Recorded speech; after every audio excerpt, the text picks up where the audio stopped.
How's it going, everybody? This is a non-spoiler review for Mission Impossible Final Reckoning. Almost said Dead Reckoning. It's essentially Dead Reckoning Part 2. So Chris McQuarrie is directing this one again. Tom Cruise, obviously, back as Ethan Hunt with the rest of the crew. Now, is this the last one? No, you gotta go see the movie. Like I said, non-spoiler.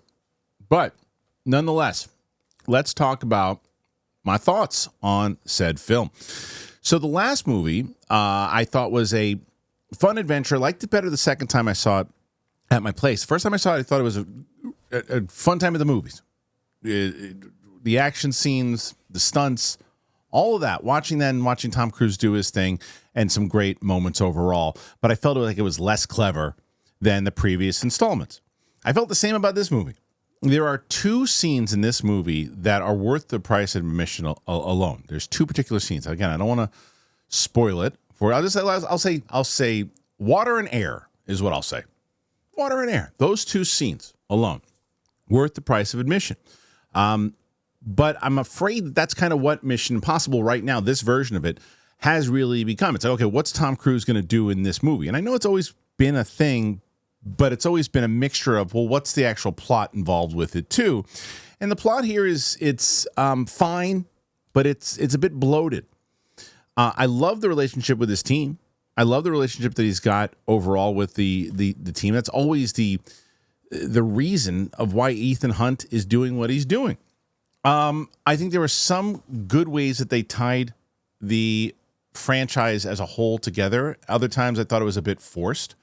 I thought that there were some good comedic moments. Sometimes I thought the movie took itself a little too serious and almost in a way that it's like it didn't have that kind of it wasn't as fun at times. There are other times it was really fun, but it didn't have that spark, you know? But I still thought the movie itself was a really great ride in the theater because, like I said, the movie's long too, and I think it's about a half an hour too long. I disagree. A couple of my colleagues said, well, it's almost 3 hours long, but it feels like an hour and a half. Not to me. Felt long. But again, what I did feel was Tom Cruise's star power and what he's still able to do after all these years is really make you just go on this ride overall. And the question that you're going to ask yourself is when you go to the movies, as Maximus asked, are you not entertained? And the answer was yes, I was entertained. I was entertained as a whole watching this film. I think it's a good summer movie and very similar to how I felt about Dead Reckoning. It's a good summer film to watch in the theaters, throw some popcorn, say, I want to go see a movie. I want to go see an action movie. I want to go see something fun. I want to see some crazy stunts. I want to see a summer blockbuster movie. You found it. This is it. If you're going, I really love the Mission Impossible movies. I want to see the way they interweave with all the cool gadgets and the things that they're going to do with the faces and things of this nature and kind of how they're going to plot it out and put it all together and how it all comes together as a big kind of intricate spy thing. I don't think it hits the mark as a Mission Impossible movie in that aspect. I hoped it would because I thought that the first one, or Dead Reckoning rather, didn't do that. I thought Dead Reckoning did that more than this one did.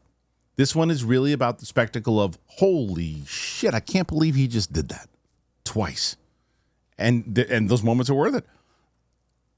Even Simon Pegg, who I love, you know, there's certain things that he does in the previous movies. I'm like, where's that? Where's that thing? He does some things, but they're just not as layered. But the stuff, again, that works. I think Haley Atwell was fantastic. I think she's such a star. I want to see her do so much more stuff. And I think that what Chris McQuarrie is able to do for 2 hours and 50 minutes, again, even though I said it felt a little long, he's still putting together a movie that is epic and it is a circus. And I think it is just this kind of grand scale, big achievement, which it accomplishes, and it is a good send-off overall. And I also think what it does well is puts together moments that if you are a massive Mission Impossible fan, you get rewarded for certain things. There's some people that you haven't seen, you haven't rewatched it, you don't know that there's certain moments that are going to pop up and they're going, hey, remember that? And you're going to go, no, I don't. I just wanted to see a movie. I got to do homework. I got to remember all this stuff. But then there's the Mission Impossible fan that's going to go, hey, I just got rewarded for that. I remember that. That's amazing that they were able to incorporate that again. Oh, and they played that in there too. There's some moments that were, the screening that I went to, there was some kind of laugh out loud moments. And I don't know if it was intentional. Sometimes I felt like it was.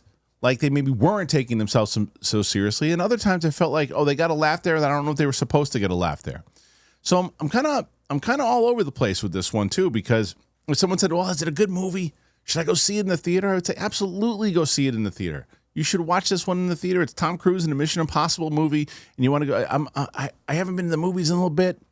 And I want to go see something, a summer blockbuster. I want to have the air conditioner on. And I want to go check this out. And I want to go see some crazy stuff. I would say, go and see Mission Impossible Final Reckoning. If people are like, oh, I really want to see a really kind of detailed level Mission Impossible movie, I'd say, yeah, there are better ones, but you still should go see it in the theater. And in IMAX, it's shot very well. The chemistry is there with the team. But to me, it was. I think it's good. I think it's a good movie. Is it a great movie? No. Do I think it's? I see a lot of people saying it's the worst Mission Impossible out of all of them.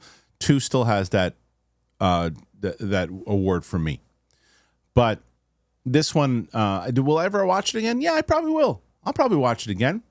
I have to prepare myself again for 3 hours, but like I said, for those 2 scenes alone, I'm going to watch it again. I like seeing him back as Ethan Hunt. I like seeing Ethan Hunt do his thing, even if it might not be the most intricate, layered one. I still like him doing his thing. Do I hope they do another one?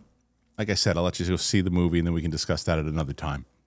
My score, out of 5, I'll go 3.4. I'm going to go 3.4 overall. I'm not just scoring the action scenes. I'm not just scoring the spectacle and how wonderful the thing looks and how great at parts it's directed. I'm not. I'm scoring it as overall movie, story, all that, and I got to go 3.4. Still fresh, but 3.4.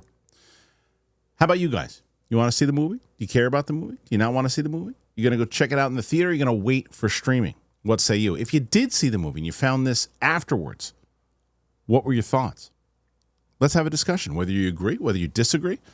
That's what we're trying to do over in this channel. Try to do that all the time, whether it's the live show that I do 5 days a week where we have discussions, out of the theater reactions, movie reactions, or movie reviews when you're watching, interviews. I just did an interview with Louis Pullman from Thunderbolts. That's on the channel as well. So I hope you join me. Please do so. Thank you very much. I appreciate you. And I'll tell you another thing. I'm going to give you another deal. You ever hear of Cash App? You should be using it. Why? Well, I'm going to tell you right now, and I'll see you tomorrow. A lot of times, especially for my business, I got to find ways to send people cashish. I got to send them cash. And it's so frustrating, some of these programs, whether you get a big fee that they include. It's like, oh, we're going to take, we can send it, but we're going to take 80%. It's like, what? And sometimes you send the money by accident to the wrong person, and you're like, oh, no, how do I get that back? And or sometimes you just try to get the cash, and then it's like, oh, no, there's a processing delay, and they don't really tell you why. Well, not anymore, because Cash App, that's the way to go. Why? Cash App is a safe, it's easy, it's a fast way to send, receive, and transfer money to family and friends. It's so easy to get started. It's like, I get frustrated with stuff quick. I didn't have to call Brett for this one. I just did it. I just signed up. Money shows up right away. You don't have to wait around for days. It's your money. You don't have to wait for it. And the best part is that they also have your back. It's about sending money. And if you're going to send money and you're going to send it to a sketchy account or a scam, there's a warning that pops up. Do you feel more relaxed knowing that Cash App has your back? You should, because that's how I felt. If you don't have Cash App, I'm going to ask you this question. What the hell is wrong with you? Get it. It's so easy. You can just, next time, by the way, when you're at dinner with somebody, like, I'll get you back next time. You go, nope, we can just split it through Cash App. Don't let them get away with it. Limited time only. New Cash App users can use our exclusive code to earn some additional cash. For real. No catch. You just download Cash App and sign up. Use our exclusive referral code, Kristian, in your profile. Send $5 to a friend within 14 days, and you're going to get $10 dropped right into your account. Terms apply. That's money. That's Cash App.